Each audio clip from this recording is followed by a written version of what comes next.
দর্শক, আবারও আলোচনায় ইরান ও যুক্তরাষ্ট্রের মধ্যে শান্তি চুক্তি। আর দিন শেষে স্পটলাইটটা সবসময় পড়ে ইরানের ইউরেনিয়াম মজুদের ওপর। ধারণা করা হয় ইরানের কাছে 60% সমৃদ্ধ ইউরেনিয়াম আছে 440 কেজি, আর এগুলো দিয়েই অনায়াসেই পারমাণবিক অস্ত্র বানাতে পারবে তারা, কিংবা ভবিষ্যতে আরও সমৃদ্ধ করে অস্ত্রের শক্তিও বাড়াতে পারবে। ট্রাম্প চান ইউরেনিয়াম সমৃদ্ধ করার কাজ পুরোপুরি বন্ধ করে দিক ইরান, তাতে একেবারেই সম্মতি নেই ইরানের। এখানেই বারবার আটকে যায় শান্তি চুক্তি। এবার জানা যাক সমৃদ্ধ ইউরেনিয়াম মানে কি। সাধারণত ইউরেনিয়ামের আইসোটোপের মাত্রা থাকে 235। প্রকৃতিতে এই মাত্রার ইউরেনিয়াম থাকে 0.7 ভাগ, আর 99.3 ভাগ ইউরেনিয়াম থাকে 238 আইসোটোপ সমৃদ্ধ। 235 মাত্রার ইউরেনিয়ামকে সমৃদ্ধ করে 238 মাত্রার ইউরেনিয়ামে রূপান্তর করে পরমাণু জ্বালানি এবং সবশেষে পারমাণবিক অস্ত্র তৈরি করা হয়। দর্শক, এখন প্রশ্ন আসে, কেন দরকার হয় সমৃদ্ধ ইউরেনিয়াম? ইউরেনিয়াম পারমাণবিক অস্ত্রের জন্যই শুধু নয়, দরকার পরমাণু জ্বালানির জন্য। জ্বালানির জন্য 235 আইসোটোপের 3 থেকে 5 ভাগ ইউরেনিয়াম থাকলেই চলে, আর পারমাণবিক চুল্লির জন্য 235 আইসোটোপের 90 ভাগ সমৃদ্ধ ইউরেনিয়াম দরকার হয়। এখন কারো কাছে যদি 235 আইসোটোপের 20 ভাগ বা তার বেশি ইউরেনিয়াম থাকে, তাকেই অতি সমৃদ্ধ ইউরেনিয়াম ধরা হয়। সেখানে ইরানের কাছে আছে 60 ভাগ, তা যদিও যুক্তরাষ্ট্রের ধারণা। এজন্য ইরানকে প্রচণ্ড ভয় যুক্তরাষ্ট্রের।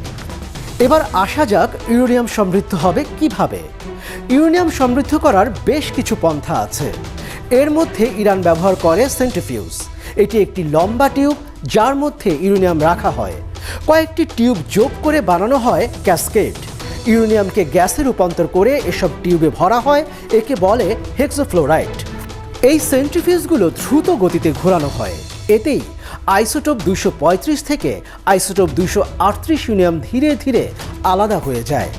এভাবেই ইউরেনিয়াম ক্যাসকেডের সেন্ট্রিফিউজের ভেতর দিয়ে পরিবহন করার মধ্য দিয়ে 235 আইসোটোপের ইউরেনিয়াম পাওয়া যায়। দর্শক, কিভাবে তবে এই ইউরেনিয়াম নেওয়া হবে এক জায়গা থেকে আরেক জায়গায়? সারা বিশ্বই নিয়মিত 3 থেকে 5% ইউরেনিয়াম পরিবহন হয়। এগুলো ব্যবহার হয় জ্বালানি উৎপাদনের জন্য। এই উৎপাদন পরিবহনের জন্য বিশেষ ধরনের কন্টেইনার এবং অত্যন্ত সুরক্ষিত বিশেষ ধরনের যানবাহন ব্যবহার করা হয়। অতি সমৃদ্ধ ইউরেনিয়ামের ক্ষেত্রে পরিবহন প্রক্রিয়াটি বেশ জটিল। এর জন্য ছোট আকারের বিশেষ কন্টেইনার প্রয়োজন হয়। পাশাপাশি পাত্রের ভেতরে ইউরেনিয়ামকে একেবারেই নির্ভুলভাবে প্যাক ও সিল করতে হয়, যাতে কোনো ধরনের ঝাঁকুনি বা পানির ফোঁটা ওই টিউবের ভেতর ঢুকতে না পারে। ইউরেনিয়াম 235-এর ঘনত্ব বেশি থাকার কারণে এখানে পারমাণবিক বিক্রিয়ার ঝুঁকি অনেক বেড়ে যায়। ফলে ওই উপাদানে বিস্ফোরণের আশঙ্কা তৈরি হতে পারে।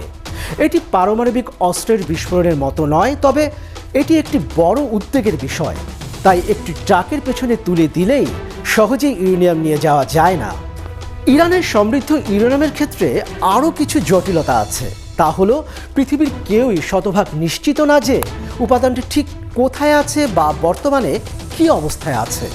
কিন্তু প্রশ্ন ওঠে, এত প্রচেষ্টার পরও কেন এখনও ইরানের সমৃদ্ধ ইউরেনিয়ামের মজুদ খুঁজে পায়নি যুক্তরাষ্ট্র ও ইসরায়েল? কোথায় লুকিয়ে রাখা হয়েছে ইউরেনিয়ামের এই বিশাল ভাণ্ডার?